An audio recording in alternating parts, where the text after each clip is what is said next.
Mr Kean, so you don't think, I mean, regardless of whether or not you disclose something, if you're being paid by Wollemi Capital, surely that's an inherent conflict of interest?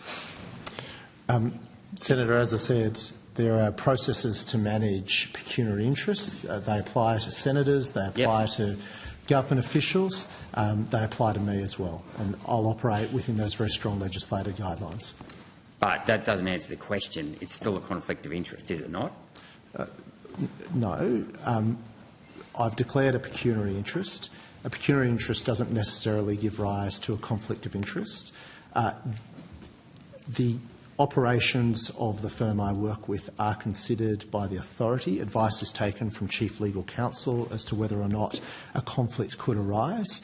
If a conflict could arise based on a certain decision or advice provided by the Climate Authority, then there are methods to deal with that and manage that conflict.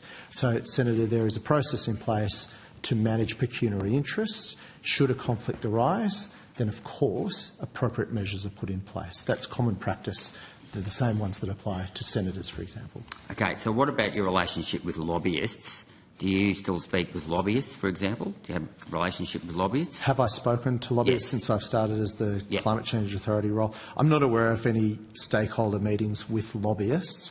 I'm happy to check my records to confirm that to the Senate, but I don't believe I've taken any meetings directly with lobbyists. That said, I have met with a broad range of stakeholders who bring sort of their government relations people, whether they're in-house or out-house. I'm not too sure. But just for an abundance of caution, I'm not specifically aware of meeting with a lobbyist. Okay, and in particular, could you look up? If I'm wrong, I'm happy to correct the House. Sure, because the lobbyist I'm interested in is Michael Fotis, because I'm well aware that he's got, you know, he has a lot of clients. He's a very influential player in the New South Wales Liberal Party. He told me that himself.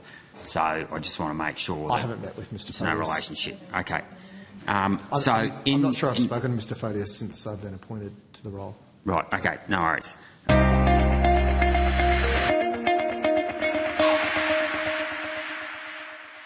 Authorised G. Rennick People First Chermside.